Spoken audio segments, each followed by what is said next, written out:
कहा है पिताजी, कोई सुख देती कोई दुख देती, कोई भली बुरी होती, और चिंता मत करना पिता मेरे, चिंता मत करना पिता मेरे, संसार की यही खेती होती, पिता मेरे संसार की खेती होती।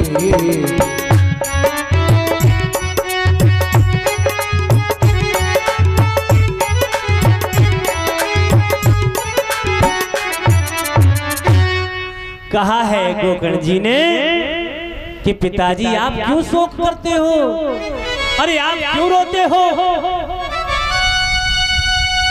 जो अच्छा कर रहा है अच्छा भोगेगा, बुरा कर रहा है बुरा भोगेगा, धुंधकारी भैया हमारा बुरा कर रहा है वो भोगेगा, तुम क्यों रोते हो। अरे ये संसार की खेती है पिताजी, संतान ऐसी होती, कोई सुख देती है तो कोई दुख देती है, कोई भली होती है तो कोई बुरी होती है, और चिंता मत करना पिता मेरे, संसार की यही खेती होती है, घबराओ नहीं। और तुम्हारी उम्र भजन करने की है, ये सोचने की नहीं कौन क्या कर रहा है क्या नहीं करना। अरे भजन सिमरन करिए, कौन क्या कर, अरे आज तुम्हारी आंखों के सामने बच जाएगा तो क्या, अगर बिगड़ना ही है, अगर बिगड़ना ही है तो तुम्हारे आंखों के सामने भी बिगड़ जाएगा, तुम्हारे पीछे भी बिगड़ जाएगा, और बिगड़ना नहीं है तो तुम्हारे आंखों के सामने भी नहीं बिगड़ेगा और पीछे भी नहीं बिगड़ेगा। इसलिए तुम्हें चिंता करने की कोई जरूरत नहीं है, तुम्हारी जिम्मेदारियां पूरी हो गई। जैसे ही 52 की उम्र हो जाए तो ये उम्र हमें संकेत करती, जैसे ही 52 के हो जाएं तो उम्र संकेत करती है कि घर में हमें वन की तरह निर्वाह करना चाहिए, वन की तरह। क्या हुआ कोई मतलब नहीं है, खाओ पियो भगवान का भजन करो बस। ये नहीं देखो कि संतान बिगाड़ रही है, बिगाड़ दे भैया। जब संतान बिगाड़ने पे उतावली हो ही गई है तो आज नहीं तो कल बिगाड़ देगी, अगर बनाना ही है तो बना देगी। तुम कब तक जिम्मेदारी लोगे, अरे उन्हीं के लिए बचा के रखोगे, उन्हीं की सुनोगे, फिर वो तुम्हें डांटेंगे बुरा भला कहेंगे। अरे जो जमा करोगे उन्हीं के लिए तो करोगे, और वही तुमसे बुरा भला कहे, क्या मतलब है। तो जैसे ही 52 की उम्र हो जाए तो जीव का धर्म बनता है कि वन की तरह निर्वाह करना चाहिए, घर में चकाचक रहना चाहिए बस। आज गोकर्ण जी की बातें सुन करके आदि ब्राह्मण बड़े खुश हुए, बड़ी सांत्वना मिली है। उसके बाद आदि ब्राह्मण जो है चले जाते हैं। कहाँ चले जाते हैं, मियावान जंगल में बाहर चले जाते हैं। कहते हैं अब नहीं रहेंगे, भगवान का भजन करेंगे, अब देखा नहीं जाता है। धीरे धीरे धीरे वक्त गुजरा, गोकर्ण जी भी नहीं देख पा रहे हैं, गोकर्ण जी भी घर को त्याग देते हैं। अब केवल धुंधकारी और धुंधली घर में बची। धीरे धीरे वक्त गुजरा है। एक दिन हुआ ऐसा, धुंधकारी घर आया, शराब पिए हुए है, शराब पिए हुए है, और आकर ही कहने लगा है, अरे ओ मैया मैया, जवाब दिया क्या है, पहले तू ये बता कि हमारे पिताजी ने जो जेवर बनवाए थे सोने चांदी के, वो कहाँ है, और धरा का बैंक बैलेंस कहीं भी हो मुझे बता दे, क्योंकि मेरे सिवा तेरा है कौन, और मुझे जरूरत है अभी अभी, और तुम्हारी धन दौलत मेरे ही काम आनी है। नाना प्रकार की बातें कहीं।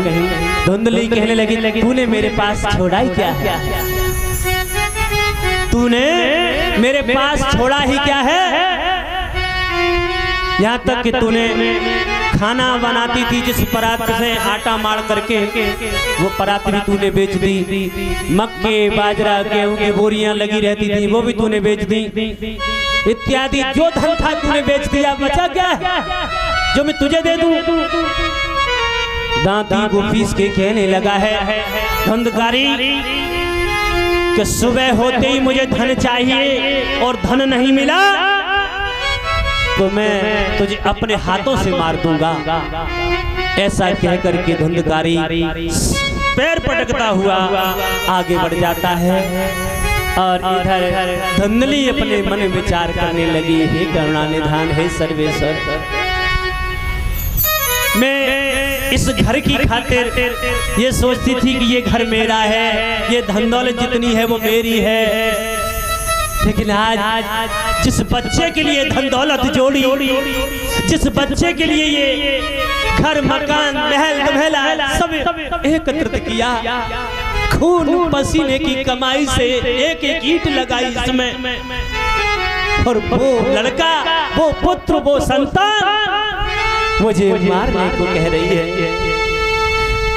जिस बेटे के कारण मैंने अपने पति को नहीं समझा, अपने पति से कह देती कि चुप रहो, मेरे पुत्र से कुछ नहीं कहना, मेरे बेटे से कुछ नहीं कहना।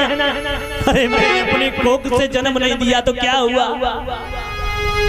तुझे पाला तो सही, पालने के अधिकार से मुझे मां मान लेता, क्या कह के चला गया, तुझे मार दूंगा। अरे नहीं चाहिए ऐसी संतान, नहीं चाहिए।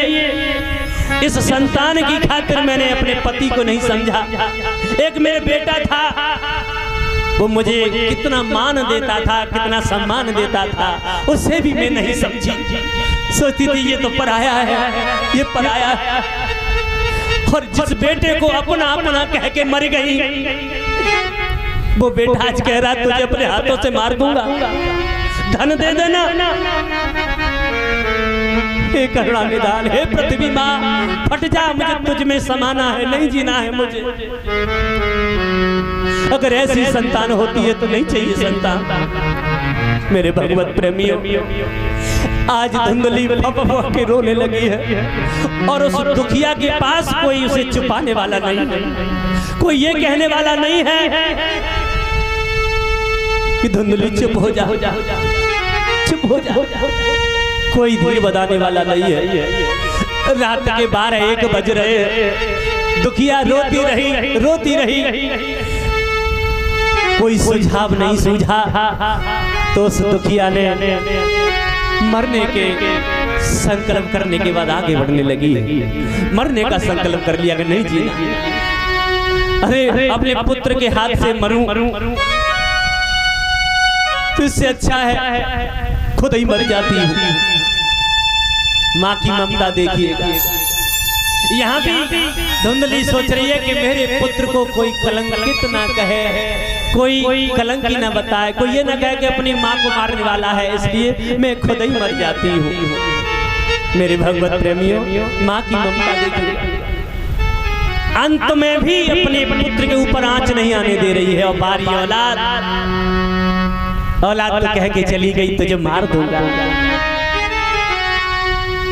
मेरे भगवत प्रेमियों, धुंधली रात में उठी, उठ करके बियाबान जंगल में पहुंच गई और एक बड़ा सा कुआं था, उसमें उसने छलांग लगा दी। सुबह हुआ, धुंधकारी आया घर, तो उसे ये नहीं पता कि मेरी माँ कहाँ गई है, कोई मतलब नहीं उसे। बाहरी औलाद, अरे तेरे पीछे जिस माँ ने इतने कष्ट झेले, तेरे पीछे जिस माँ ने उड़ाने सहे, उस माँ के बारे में एक मिनट की फुर्सत नहीं है तेरे लिए। एक बार पूछ लेता कि हमारी माँ कहाँ है? नहीं, नहीं पूछा।